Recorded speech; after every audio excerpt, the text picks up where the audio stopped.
Gabriel came home to a suffocatingly quiet house, a perfectly made bed, and a single, sleek, silver USB drive resting dead center on the marble kitchen island. Just 12 hours earlier, his 7 months pregnant wife, Maya, had stood in the doorway of their own bedroom and caught him tangled in the sheets with his junior partner. But Maya didn't scream. She didn't shatter the expensive wedding china. She simply vanished into the rainy Boston night, taking their unborn child with her. When Gabriel plugged that drive into his laptop, bracing himself for tearful divorce demands, he didn't find a goodbye. He unlocked a terrifying, meticulously documented conspiracy that would force him to fight for his freedom, his life, and a family he didn't realize he had already lost. The rain was coming down in sheets across the Boston harbor, slicking the cobblestone streets of Beacon Hill into dark, reflective mirrors. Maya Pendleton sat in the back of her Uber, a hand resting instinctively on the pronounced swell of her stomach. At 7 months pregnant, she felt a constant, dull ache in her lower back. But tonight, the discomfort was overshadowed by a quiet, buzzing excitement. She was coming home a day early from her sister's baby shower in Providence. She had texted Gabriel, her husband of 4 years, but the messages had sat unread since 4 p.m. She assumed he had fallen asleep. His hours as a senior acquisitions analyst at Grayson & Cole were notoriously brutal. Maya thanked the driver, tipped him generously, and carefully navigated the wet brownstone steps. Her skin, a deep, flawless mahogany, was illuminated by the flickering gas lamp beside their front door. She fumbled for her keys, her mind already picturing Gabriel's surprised, sleepy smile, the way his pale, sleep-tousled face would light up when he realized she was back. She turned the deadbolt with a soft click and pushed the heavy oak door open. The first thing that hit her wasn't a sound, but a smell.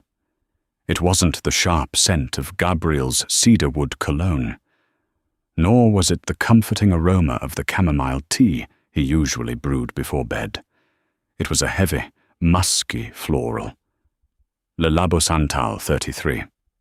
It hung in the entryway air like a toxic fog. Maya's breath hitched. She lowered her overnight bag to the hardwood floor, making no sound. The house was dimly lit, the only illumination coming from the streetlights filtering through the plantation shutters. As she walked past the living room, she noticed a trench coat draped haphazardly over the back of their expensive mid-century sofa. A woman's coat. Beneath it, on the Persian rug, lay a pair of sharp, black stilettos. The silence of the house suddenly felt heavy, predatory. Her heart began to hammer against her ribs, a frantic, desperate rhythm. The baby gave a sharp kick against her ribs, as if sensing the sudden spike in her adrenaline. Maya placed a trembling hand on the banister and began to climb the stairs to the second floor. Each step felt like walking through wet cement. Her mind raced, desperately trying to construct innocent explanations. A late-night meeting. A co-worker dropped off some files and got caught in the rain. But the stilettos mocked her rationalizations. She reached the landing. The door to their master bedroom was ajar. A sliver of warm, amber light spilled out onto the hallway floor. Maya approached the door, her breath shallow. She pressed her hand flat against the cool wood and pushed it open just an inch wider. The world stopped spinning. The air left her lungs in a silent, agonizing rush. There, in the bed they had picked out together, in the room they had painted just last month, was Gabriel. His fair skin stood out starkly against the charcoal-grey sheets, and draped across his chest, her blonde hair spilling over his shoulder, was Chloe Carmichael. Chloe, the ambitious 26-year-old junior partner Gabriel had spent the last 6 months mentoring. Chloe, who had sat at Maya's dining table a month ago, drinking their wine and complimenting the nursery. Maya didn't gasp. She didn't cry out. A bizarre, icy calm descended upon her. It was a survival mechanism, a sudden severing of her emotional nerve endings. She stood there for a full minute, watching the rhythmic rise and fall of their breathing. She catalogued the scene with the cold precision of an art curator examining a forgery. She saw Gabriel's hand resting on Chloe's bare hip. She saw the empty bottle of expensive Bordeaux on the nightstand. She took a slow, deliberate step backward, then another. She pulled the door shut, leaving it exactly as she had found it. She walked down the hall to her home office, a small room overlooking the alley. She turned on the desk lamp, its pool of light isolating her in the darkness. She sat down in her leather chair, opened her MacBook, and stared at the screen. The tears finally came, hot and blinding, but she wiped them away with a fierce, angry swipe of her hand. Crying was a luxury for later. Right now she needed to think. Maya was not a woman who threw things or screamed in the streets. She was a woman of strategy. Before she had opened her successful art gallery in the South End, she had been a forensic accountant. She knew how to look beneath the surface. For weeks, she had noticed small changes in Gabriel. His guarded phone, the sudden emergency meetings, his defensive posture when she asked simple questions. She had chalked it up to work stress and impending fatherhood. But 2 weeks ago, driven by a nagging intuition she couldn't silence, she had mirrored his laptop's hard drive to her own external server during one of his showers. She hadn't looked at the files. She had felt too guilty, too paranoid. Now she pulled up the mirrored drive.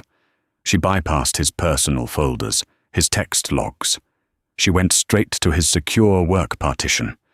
If Chloe was in his bed, the lines between his personal and professional life were gone. For the next 4 hours, as the rain battered the window pane and her husband slept with another woman down the hall, Maya dug. And what she found was a betrayal far deeper and far more dangerous than infidelity. By 5 a.m., the sky outside was bruised purple. Maya had finished. She packed 2 large suitcases with only the essentials. She left her wedding ring on the bathroom counter, right next to Gabriel's toothbrush. Finally, she walked into the kitchen. She took a brand new, silver-encrypted USB drive out of her purse. She transferred a specific set of files onto it, along with a single video file she had just recorded in the dim light of her office. She placed the drive dead center on the kitchen island. Without looking back, Maya Pendleton walked out the front door, pulling it shut with a quiet, definitive click. Gabriel woke up to the sound of a garbage truck grinding down the alleyway. His head throbbed with a vicious, wine-soaked ache. He groaned, rolling over, reaching out a hand. It met empty space. He cracked an eye open. The bedroom was empty. The grey sheets were tangled, carrying the faint, lingering scent of Santal 33. Panic flared in his chest for a fraction of a second before memory washed over him. Chloe. She must have slipped out early to avoid the morning traffic. He rubbed his face, a wave of profound self-disgust washing over him. He hadn't meant for it to happen here, in his bed. It was a crossing of a line he had sworn to himself he'd maintain. He sat up, the room spinning slightly. Maya wasn't due back until tomorrow afternoon. He had time to change the sheets, air out the house, erase the evidence of his monumental lapse in judgment. He convinced himself it meant nothing. Chloe was just a release valve for the immense pressure he was under at Grayson and Cole. Gabriel stumbled into the master bathroom and turned on the shower. As he reached for his toothbrush, his hand froze. Sitting perfectly centered on the marble countertop, catching the morning light, was a diamond ring. Her ring. The custom-set platinum band with the 2-carat radiant-cut diamond he had saved for 3 years to buy. The air in the bathroom instantly grew thin. "Maya!" Gabriel choked out, his voice hoarse. He sprinted out of the bathroom, practically falling down the stairs. "Maya!" The house threw his voice back at him, hollow and mocking. He checked the living room. Empty. The dining room. Empty. The coat closet was missing her favorite wool trench coat. Her everyday boots were gone from the mudroom. He stumbled into the kitchen, his heart hammering a frantic, terrifying beat against his sternum. That was when he saw it. Sitting on the pristine white quartz of the kitchen island was a silver USB drive. Underneath it was a single sheet of heavy stock paper. It wasn't a letter. It was a printout of an ultrasound picture. Their son. In thick black marker across the bottom of the image, Maya had written a single word. Look. Gabriel's hands shook uncontrollably as he grabbed the USB drive. His mind raced through 100 terrifying scenarios. She came home early. She saw. She knew. He practically lunged for his briefcase, pulling out his work laptop. He slammed it onto the dining table, his fingers clumsy as he forced the USB into the port. A window popped up immediately. The drive was titled simply, Eclipse. There were dozens of folders, all locked with complex encryption protocols he recognized from his firm's IT department. But sitting outside the folders was one unlocked file, a video file titled play_me_gabriel.mp4. He double-clicked it. The screen went black for a second, then flared to life. Maya was sitting in her office chair. The lighting was harsh, illuminating the exhaustion under her dark eyes, but her posture was rigid, her face an unreadable mask of absolute composure. She was wearing her black turtleneck, her hair pulled back into a tight bun. "Hello, Gabriel," her voice came through the speakers. It wasn't angry, it wasn't shaking. It was chillingly calm, like a judge reading a sentence. "By the time you watch this, I will be gone. Do not look for me. Do not call my sister. Do not call my mother. If you try to track my phone or my credit cards, you will find they have been deactivated and left in a dumpster behind a diner in Cambridge." Gabriel pressed his knuckles against his mouth, a sick feeling rising in his stomach. "I came home early tonight," Maya on the screen continued, her dark eyes staring directly into the camera lens, piercing right through him. "I walked upstairs to our bedroom. I saw you. I saw Chloe." Gabriel let out a ragged sob, his shoulders collapsing. "God, Maya, no," he whispered to the empty room. "I thought about waking you up," Maya said, her voice dropping a fraction of an octave. "I thought about screaming. I thought about taking that heavy bronze statue from the hallway and putting it through the windshield of your Audi. But then I realized something, Gabriel. Anger is a fleeting emotion, and you are not worth my anger. You are certainly not worth the stress it would cause our son." She leaned forward slightly, filling the screen. "You think you're a player, Gabriel. You think you're navigating this high-stakes corporate world, having your little affair with the ambitious blonde, keeping your pregnant black wife comfortably ignorant at home in the beautiful house." A cold smile, devoid of any joy, touched the corners of her mouth. "But you are not a player, Gabriel. You are a pawn, and you are currently standing on the tracks, blindfolded, while a freight train bears down on you." Gabriel frowned, the guilt momentarily fractured by profound confusion. "A train?" "When I realized what you were doing," Maya continued, "I did what I do best. I audited you. I mirrored your laptop 2 weeks ago. I wasn't looking for love letters to Chloe. I just wanted to know why you were lying to me. But I found something else. I found out why Chloe is actually sleeping with you." Maya reached out a hand off-screen. A moment later, the video feed shrank to the corner of his screen, and a cascade of documents rapidly opened on his desktop. They were spreadsheets, wire transfer logs, and internal memos from Grayson and Cole. "Open folder A," Myers' voice instructed over the speakers. Gabriel, moving like a man in a trance, double-clicked the folder.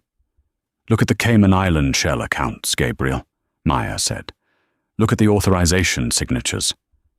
Gabriel scanned the documents. His breath caught. There were transfers, millions of dollars moving from their client escrow accounts into an offshore entity called Apex Holdings. And at the bottom of every single transfer request was an authorization signature. His signature. "I didn't sign these," Gabriel gasped, leaning closer to the screen. "I never saw these." "I know you didn't," Myers' voice replied, anticipating his reaction. "But the digital footprint says you did. The IP logs show these transfers were authorized from your terminal using your encrypted login credentials. Credentials that someone would need physical access to your machine to acquire. Someone who, perhaps, spends a lot of time alone with you. Someone who knows you leave your laptop unlocked when you go to pour a drink after sex." The blood drained from Gabriel's face. "Chloe isn't in love with you, Gabriel," Meyer stated, delivering the killing blow with surgical precision. "Chloe is framing you. She and the senior partners are bleeding the firm dry, and they have spent the last 6 months meticulously building a paper trail that leads directly to your desk. You are the fall guy. When the SEC kicks down the doors of Grayson and Cole next week, and they will, because I anonymously forwarded a heavily encrypted dossier to the regional director 3 hours ago, you will be the only one holding the bag." Gabriel pushed his chair back, knocking it over. He paced the room, his hands tearing at his hair. He was hyperventilating. It was impossible. Chloe was sweet. Chloe looked at him like he was a god. He rushed back to the laptop. "In the remaining folders on this drive," Meyer said, her face returning to full screen, "is the proof. The real IP logs. The hidden emails Chloe thought she deleted, showing her communicating with the offshore brokers. I untangled the web for you, Gabriel. I proved your innocence." Gabriel let out a shuddering breath of relief. She had saved him. Even after what he did, she had saved him. "But," Meyer said, her eyes narrowing, "you don't get that proof for free." The screen went black.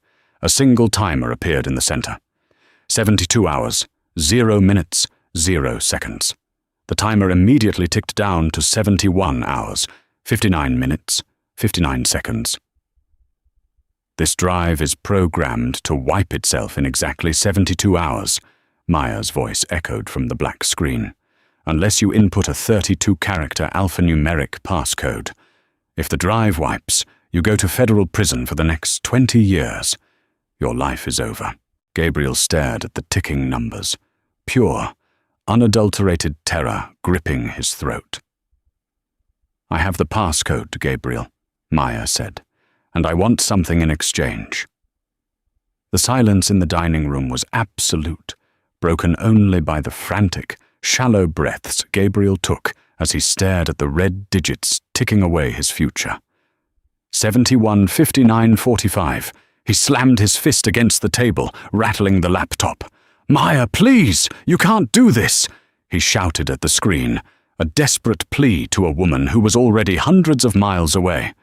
The video feed flickered back to life, replacing the timer. Meyer was leaning back in her chair now, her arms crossed. "You're probably panicking right now," she said. "You're probably thinking about calling the police. Go ahead. Tell them your pregnant wife ran away with the evidence that clears you of a multi-million-dollar federal embezzlement charge. See how quickly they arrest you instead." She was right. The moment he brought this to the authorities without the exonerating proof, he would be placed in handcuffs. The paper trail Chloe had built was damning. He remembered the times Chloe had offered to finish up the paperwork, while he went to grab lunch. The times she had stayed late in his office, ostensibly organizing his files while he was in partner meetings. He had been so blinded by his own ego, so flattered by the attention of a younger, beautiful woman, that he had handed her the keys to his own destruction. "Here are my terms, Gabriel," Maya said, her tone shifting to strict business. "I want a clean break, but I refuse to be tied up in litigation for years while you rot in federal prison, freezing my assets because we are married." She held up a thick manila envelope. "Inside the bottom drawer of my desk, you will find a folder. It contains fully drafted divorce papers. They grant me sole physical and legal custody of our child. You will waive all parental rights. You will surrender your equity in this house to me. You will sign over the joint investment accounts entirely to my name." Gabriel felt like he was being punched repeatedly in the stomach. "Maya, I love you. I made a mistake, please," he begged the glowing screen. "If you fight me on a single clause," Maya continued relentlessly, "if you try to contact me, if you hire an investigator to find me, I will let the timer run out. I will let you burn. You traded your family for a night in our bed with the woman who was trying to destroy you. Now you will pay the price." She paused, taking a slow breath. For a fraction of a second, the iron facade cracked. A glimmer of profound, agonizing heartbreak flashed in her dark eyes. "I loved you, Gabriel. I believed in the life we were building. But you looked at me, carrying your child, and decided I wasn't enough. You made your choice. Now make this one." The screen cut to black again. A text box appeared below the ticking timer, waiting for the 32-character passcode. 715512. Gabriel ran out of the room, tearing down the hall to Maya's office. He ripped open the bottom drawer of her heavy mahogany desk. There it was, the thick manila envelope. He tore it open, pulling out the legal documents. It was airtight, drafted by one of the most ruthless family law attorneys in Boston. It stripped him of everything, his home, his savings, his child. He slumped against the wall, sliding down until he hit the floor, the papers scattering around him. He buried his face in his hands and finally wept. He wept for the marriage he had destroyed, for the son he would never hold, and for the absolute, staggering stupidity of his own hubris. His phone buzzed in his pocket. He pulled it out. It was a text from Chloe. "Morning, handsome. Last night was amazing. See you at the office. We have that big Apex Holdings review at 10 a.m. also. A wave of revulsion so intense it made him physically gag washed over him. He stared at her name on the screen. She was going to walk into that boardroom today, sit beside him, and smile, knowing she was setting the final trap to send him to prison. A new, dark energy began to replace the despair in Gabriel's chest. Maya had checkmated him. Yes, she was going to take everything. But she had also given him a weapon. She had shown him the monster hiding in his bed. He stood up, wiping his face. He walked back to the laptop. The timer was merciless. 71 hours, 48 minutes and 30 seconds. He didn't have the passcode. He couldn't get the proof without signing his life away to Maya. But Maya hadn't said when she would give him the code. Just that he had to sign. He looked at the open folders on his desktop, the ones Maya had left unlocked. The teaser. The breadcrumbs. It wasn't the full IP logs, but it was enough to see the shape of the ghost. He saw the dates of the transfers. He cross-referenced them in his mind. November 12th. He had been in New York for a conference. Chloe had stayed in Boston. December 4th. He had been at his mother's funeral. Chloe had covered his desk. Anger, hot and blinding, flared in his veins. He grabbed a pen from the counter and signed the divorce papers. Every single page. He signed away his house, He signed away his money. He signed away his son. He placed the papers back in the envelope. He opened a secure messaging app on his phone, the one he knew Maya used for her high-end art clients. He typed a single message. The papers are signed and notarized. I am leaving them on the kitchen island. I surrender. Give me the code. He hit send. He didn't know if she would read it. He didn't know if she was even looking at that account. He went upstairs, took a freezing cold shower, and put on his best bespoke charcoal suit. He tied a Windsor knot with perfectly steady hands. He strapped his Rolex to his wrist. He looked at his pale, drawn face in the mirror. He looked like a dead man walking. But as Gabriel walked out of the townhouse and into the grey Boston morning, hailing a cab to the financial district, he realized something. Maya had left him with nothing to lose. And a man with nothing to lose, armed with half a truth, was a very dangerous thing. He was going to the office. He was going to sit next to Chloe Carmichael, and he was going to spend the next 71 hours finding out exactly how deep the rot at Grayson and Cole went before the timer ran out. The elevator doors to the 42nd floor of Grayson and Cole slid open with a soft, expensive chime. Gabriel stepped out into the sprawling reception area, the polished Italian marble floor reflecting the panoramic view of the Boston skyline. For 4 years, arriving at this office had filled him with a surge of adrenaline and pride. Today, the sterile, climate-controlled air felt like the interior of a tomb. "Good morning, Mr. Pendleton," the receptionist, a young woman named Sarah, said with a bright smile.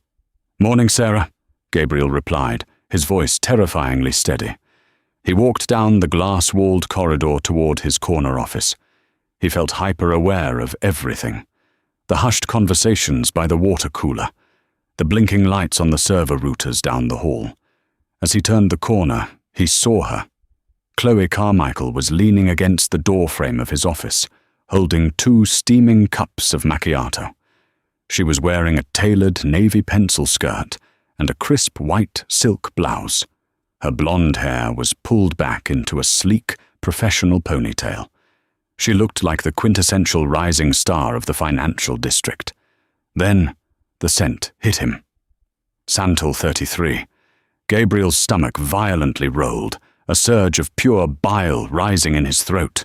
He forced himself to swallow it down, plastering a neutral, tired expression onto his face. "Hey," Chloe murmured, her voice dropping an octave as he approached. She handed him a cup, her fingers brushing against his. "You snuck out on me. I woke up alone." She was so good. If he hadn't spent the last 6 hours staring at the digital blueprint of his own crucifixion, he would have believed the pout on her lips was genuine affection. Maya called, Gabriel lied, sliding past her into his office and placing his briefcase on the desk. Her sister went into early labor, false alarm, but she was frantic. I had to go home and deal with the fallout over the phone. Chloe's expression shifted instantly into a mask of perfect, empathetic concern. "Oh my God, is the baby okay? Is Maya okay?" The audacity of the question almost made Gabriel snap her neck right there. She was asking about the woman whose bed she had defiled, whose husband she was trying to send to federal prison. "She's fine," Gabriel said, taking a sip of the burning coffee. "Just stressed. I didn't sleep much." "Well, drink up," Chloe smiled, tapping her manicured nail against his desk. "Adrian wants us in the main boardroom in 10 minutes for the Apex Holdings review. The quarterly audit is coming up, and he wants all the escrow files buttoned up." Buttoned up, meaning making sure Gabriel's forged digital fingerprints were perfectly visible for the auditors. "I'll be right there," Gabriel said. Once she left, Gabriel locked his office door. He pulled out his personal phone and checked his secure messaging app. The message he had sent Maya hours ago read, "Delivered." It didn't read, "Read." 69. 42:15. The timer in his head was a physical pressure behind his eyes. He grabbed a blank notepad, a Mont Blanc pen, and walked down the hall to the boardroom. The room was already buzzing. Adrian Cole, the senior managing partner, sat at the head of the long mahogany table. Adrian was a silver-haired titan of Boston finance, a man who played golf with senators and owned a yacht moored in Nantucket. Beside him was David Harrison, the head of compliance. "Gabriel, my boy, have a seat," Adrian boomed, gesturing to the empty leather chair to his right. Chloe was seated directly across from it, her laptop open. "Let's get right into it," David Harrison said, pushing his glasses up his nose. "Apex Holdings. We've moved roughly $42 million from the dormant client escrow accounts into the Apex offshore vehicles over the last 2 quarters. Gabriel, your authorization logs look solid, but we need to ensure the metadata aligns with the physical transfer dates." Gabriel looked at David, then he looked at Adrian. The realization hit him like a physical blow to the chest. It wasn't just Chloe. Maya's files had shown Chloe initiating the transfers, but David Harrison, the head of compliance, had to be signing off on the red flags, and Adrian Cole had to be directing the traffic. Chloe wasn't the mastermind. She was the mule, and Gabriel was the sacrificial lamb they had all agreed upon. "The metadata is airtight, David," Gabriel said smoothly, leaning back in his chair. "I personally reviewed the IP logs last week. Everything traces back to my secure terminal. If the SEC comes knocking, the paper trail begins and ends with me." The room went dead silent for a fraction of a second. Chloe's fingers stopped typing. Adrian's smile faltered, just slightly around the edges. It was a micro-expression, but Gabriel caught it. They weren't used to him being this proactive about the audit trail. "Excellent," Adrian recovered smoothly, clearing his throat. "That's exactly the kind of diligence that makes you a senior partner in waiting, Gabriel. Chloe, make sure those physical files are on Gabriel's desk by noon." "Of course, Adrian," Chloe said, her eyes darting to Gabriel. The meeting ended 20 minutes later. As everyone filed out, Gabriel intentionally knocked his heavy elbow into Chloe's elbow, sending her steaming latte crashing down the front of her pristine white silk blouse. "Oh my God! Gabriel!" Chloe shrieked, jumping back as the brown liquid stained her clothes. "Chloe, I am so sorry," Gabriel gasped, grabbing a stack of napkins and thrusting them at her. "I tripped on the rug. I'm so sorry. Go to the executive washroom. I'll have Sarah send down for a dry cleaner." It's fine," she hissed, clearly furious, but trying to maintain her composure in front of the partners. She left her laptop open on the table and bolted for the door. Gabriel had maybe 3 minutes. He lunged across the table and pulled a small, black USB drive from his pocket, a localized data extractor he had bought from a spy shop in Cambridge 2 years ago for a corporate espionage case the firm had handled. He jammed it into Chloe's USB port. He bypassed her firm network folders. Maya had already mapped those. He went straight for her local hard drive, targeting her secure messaging caches, her hidden desktop folders, and her personal email drafts. The progress bar crawled. 20%, 45%, 70%. He heard the click of heels coming swiftly down the hallway. 85%, 95%, 100%. Gabriel ripped the drive out, slipped it into his jacket pocket, and was back in his own chair, calmly reading a prospectus, right as Chloe stormed back into the room, holding a wad of wet paper towels against her chest. "I have to go home and change," she snapped, the sweet junior partner facade cracking slightly. "Take your time," Gabriel said softly, his hand resting on the stolen data in his pocket. "I'll hold down the fort." Gabriel locked his office door, pulled the blinds shut, and plugged the black extractor drive into his personal, untraceable tablet. 67:15, he had lost 5 hours. Maya still hadn't responded. He opened the decrypted cache from Chloe's computer. What he found made his blood run cold, not with fear, but with absolute disgust. Chloe wasn't just a greedy junior partner. In a hidden folder disguised as an old law school syllabus, Gabriel found a scanned copy of a private contract. It was a predatory loan agreement. 3 years ago, Chloe's father had embezzled $2 million from a mob-connected union pension fund in Chicago. To save her father's life, Chloe had turned to Adrian Cole, a family friend. Cole had paid off the debt. In exchange, he effectively owned Chloe. The contract explicitly outlined her duties at Grayson & Cole, which included acting as a digital courier for the Apex Holdings scheme, and most sickeningly, getting close to Gabriel Pendleton to acquire his biometric and digital passcodes. There were emails from Cole to Chloe's personal Proton Mail account. Date: October 14th. From RS to CC. He's arrogant and his wife is pregnant. He's ripe for a distraction. Get him into bed by the Christmas party. I need his terminal access by Q1. Gabriel stared at the screen, a hollow ringing echoing in his ears. Every touch, every late-night conversation, every breathless whisper in his ear. It was a transaction. He hadn't been seduced. He had been hunted.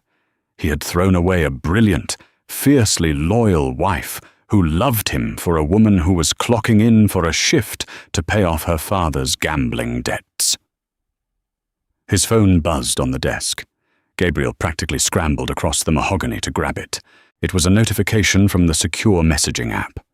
Maya, I have the signed divorce papers. Your lawyer will receive them Monday. The house changes locks tomorrow.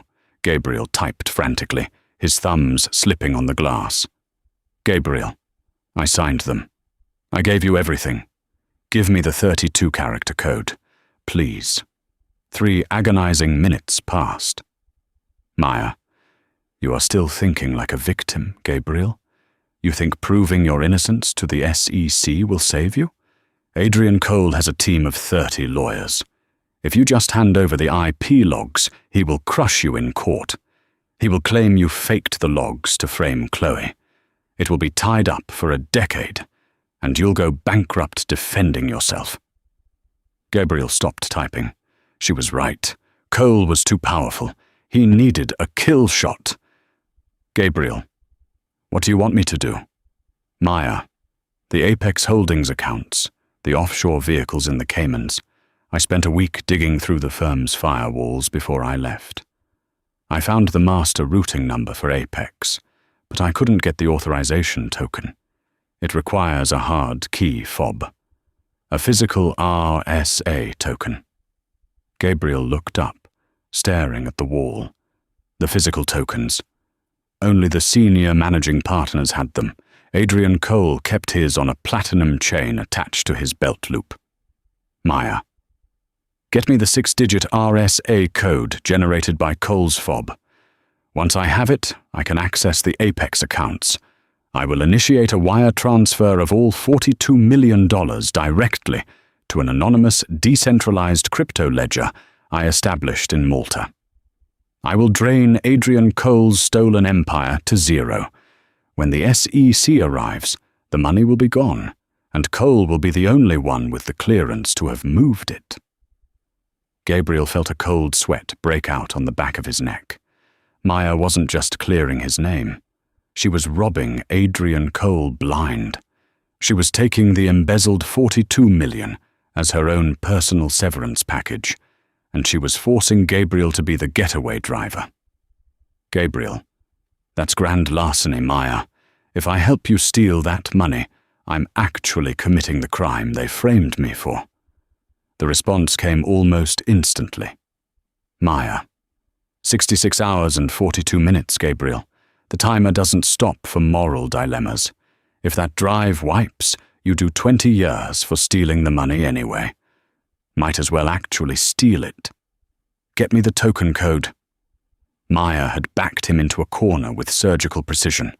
To save himself from being framed as a thief, he had to become a thief. He had to rob the most powerful, dangerous man in the firm. Gabriel looked at his reflection in the dark screen of his tablet. The arrogant, untouchable golden boy of Grayson and Cole was dead. He was a ghost haunting his own office, a pawn trapped between a ruthless corporate syndicate and a wife whose brilliance terrified him. He stood up, adjusting his tie. It was 1:15 p.m. Adrian Cole usually went to the private steam room at his athletic club 3 blocks away at 2 p.m. every Thursday. He always took his gym bag, and he always left his clothes and his belt with the RSA token in the VIP locker. Gabriel walked out of his office, his face a mask of stone. He had 66 hours to pull off a $42 million heist, or he would die in a federal cage. The heavy oak doors of the Commonwealth Athletic Club in Back Bay swung shut behind Gabriel, muting the sounds of the Boston traffic. It was 2:15 p.m. He flashed his platinum membership card at the front desk, his heart hammering a frantic, erratic rhythm against his ribs. He bypassed the squash courts and the mahogany-paneled juice bar, heading straight down the carpeted stairs to the subterranean executive locker room. The air down here was thick with eucalyptus and the low hum of expensive ventilation systems. Gabriel walked past the rows of polished cherry wood lockers until he reached the VIP section. Locker 42. Adrian Cole's personal locker. Gabriel knew Cole's routine like clockwork. Every Thursday, Cole did a 20-minute steam, followed by a cold plunge and a massage. He would be incapacitated until at least 3 p.m., but getting into the locker was the real hurdle. These weren't standard combination locks. They were biometric keypad hybrids. However, Gabriel also knew exactly how arrogant Adrian Cole was. 3 months ago, Gabriel had been standing next to Cole while the older man complained about the biometric scanner failing due to the steam room humidity. Cole had punched in his manual override code right in front of Gabriel, scoffing about useless modern tech. It was his yacht's registration number. Gabriel stood in front of locker 42, glancing nervously over his shoulder. The locker room was empty, the quiet broken only by the distant hiss of the steam room showers. He pulled his burner phone from his pocket, opened the secure messaging app, and initiated an encrypted audio call to Maya. It rang once, twice, 3 times. "I'm here." Maya's voice crackled through the earpiece, cold and efficient. "Do you have the token?" "I'm opening the locker now," Gabriel whispered, his hands trembling as he reached for the keypad. He punched in the 4 digits, 7284.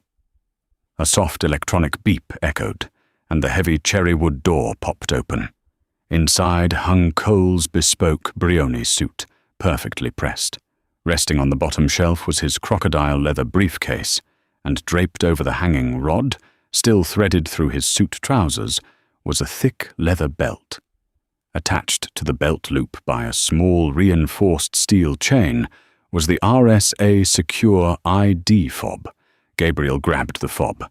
It was a small, heavy plastic rectangle with an LCD screen displaying 6 digits.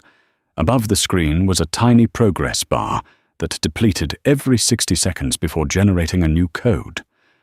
"I have it," Gabriel breathed. "Read the numbers," Maya commanded. "The transfer protocols are preloaded. I just need the authorization handshake." Gabriel looked at the screen. The tiny progress bar was almost empty. "Wait, it's about to cycle. Give it 5 seconds," Gabriel said, his eyes darting toward the locker room entrance.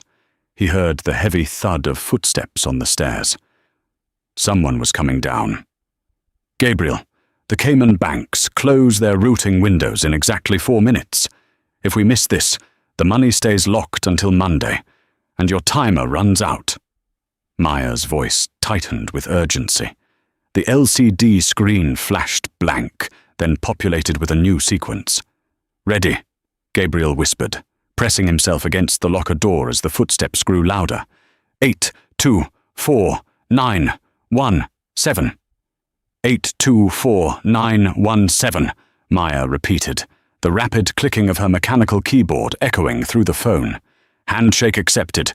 Initiating transfer of $42,300,000 to the decentralized Malta ledger. Hey, Pendleton! A booming voice echoed through the locker room. Gabriel nearly dropped the fob. He shoved the belt back into the locker and slammed the heavy wooden door shut, just as David Harrison, the head of compliance, rounded the corner holding a gym towel. "David!" Gabriel choked out, forcing a smile that felt like shattered glass on his face. "Didn't expect to see you down here." Harrison wiped sweat from his forehead, looking Gabriel up and down. "Taking a late lunch? You look like you've seen a ghost, Gabriel. Everything all right with the Apex files?" "Just fine," Gabriel lied smoothly, slipping his phone into his pocket. Maya had hung up. "Just needed to clear my head. Stressful day." "Well, button it up," Harrison warned, his eyes narrowing slightly. "Cole wants a flawless report by tomorrow morning." Gabriel nodded, walking past Harrison toward the stairs. His legs felt like lead. He had done it. He had handed Maya the keys to the kingdom. Now, the waiting began. 48 hours. By Monday morning, the atmosphere on the 42nd floor of Grayson and Cole was chemically toxic. The usual hum of high-stakes trading had been replaced by a jagged, terrified silence. Gabriel sat at his desk, his eyes bloodshot, fixed on the laptop screen where the countdown timer mocked his very existence. 0 hours, 15 minutes, 30 seconds, 15 minutes. In a quarter of an hour, the silver USB drive, the only shield between him and a 20-year sentence in a federal penitentiary, would execute a military-grade wipe command. He had spent the last 48 hours in a state of oscillating mania, sending message after message to Maya's secure line. "I did it. I gave you the code. I signed the papers. Please, Maya, for the sake of our son, don't let me drown." The responses were non-existent. The delivered icons remained grey, never turning to read. He was a ghost screaming into a void of his own making. Through the glass walls of his office, Gabriel watched the Shark Tank. Chloe Carmichael was pacing near the mahogany coffee station, her movements frantic and bird-like. She was no longer the poised, seductive junior partner.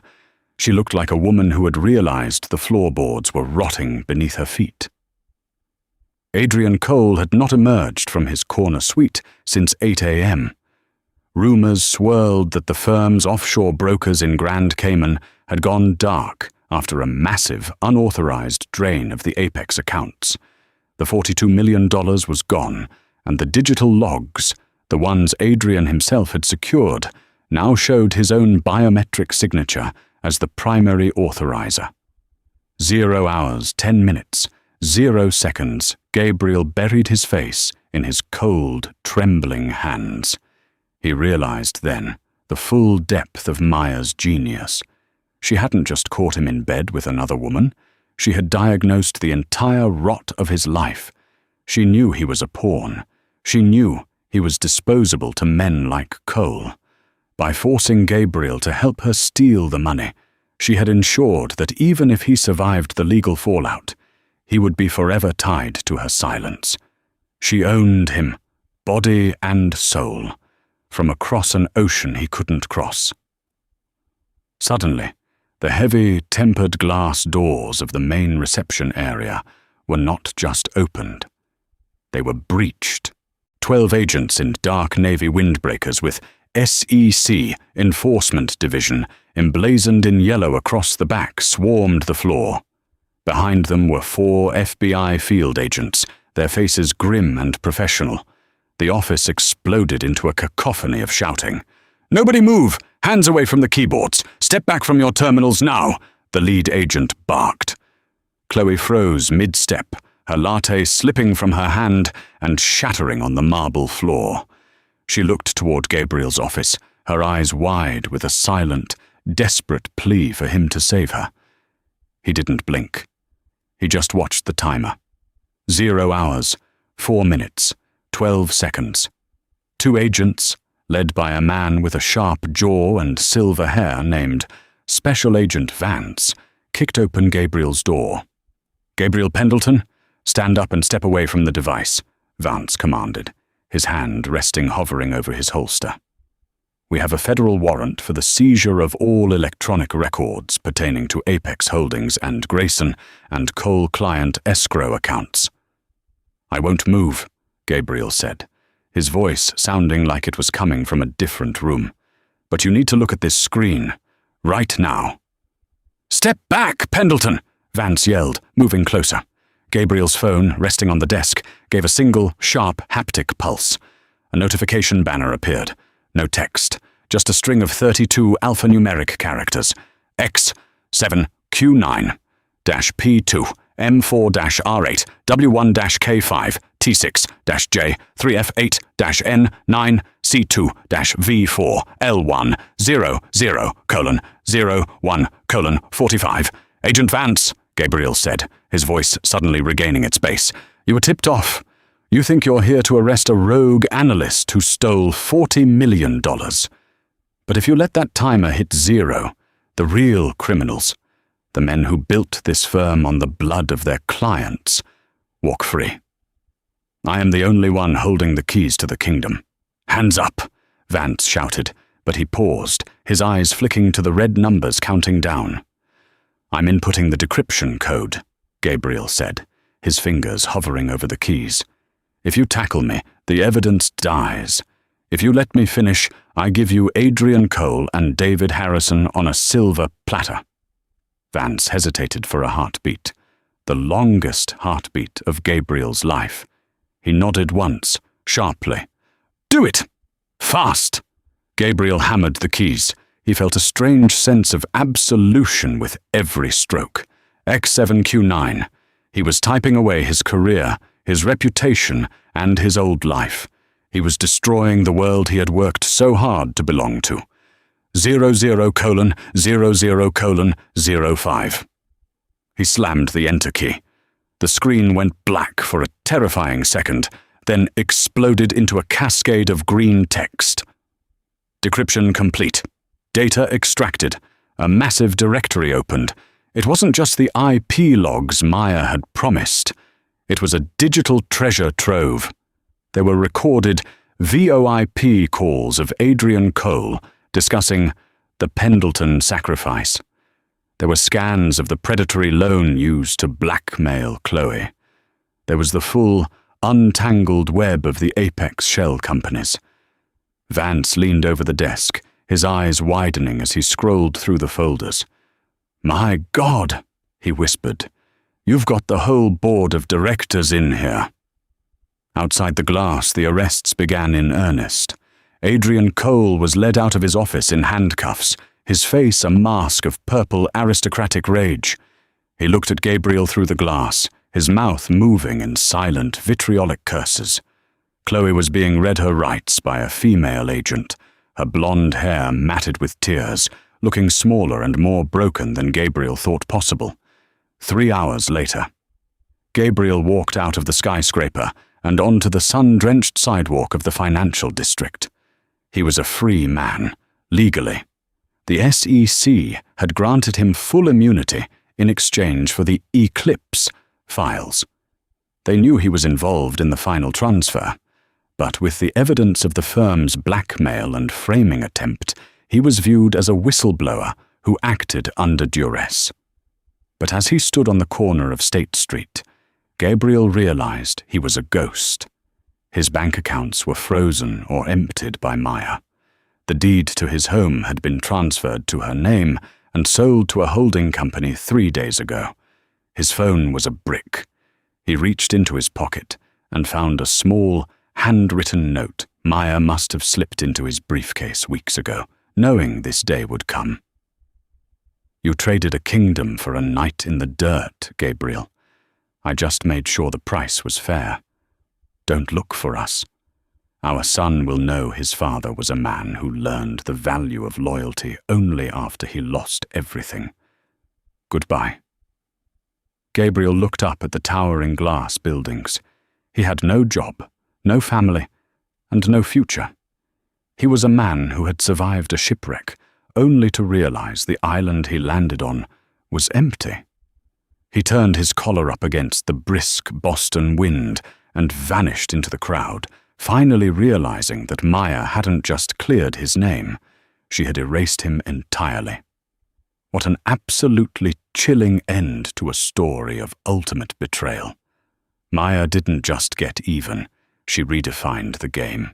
She stripped Gabriel of his pride, his career, and his child, all while ensuring the real villains went to prison and she walked away with the spoils. It's a masterclass in strategy and a haunting reminder that the person who knows you best is the one who can destroy you most completely. Did Maya go too far by taking the money and disappearing? Or did Gabriel deserve every bit of this scorched earth finale? If this story kept you on the edge of your seat, make sure to smash that like button. This is the kind of drama that proves truth, or at least a well-written story, is stranger than fiction. Share this with your friends to see whose side they're on, Team Maya or Team Gabriel. Don't forget to subscribe and hit the bell icon so you never miss our next deep dive into betrayal and high-stakes twists. Let us know in the comments what you would have done with that USB drive. See you in the next story.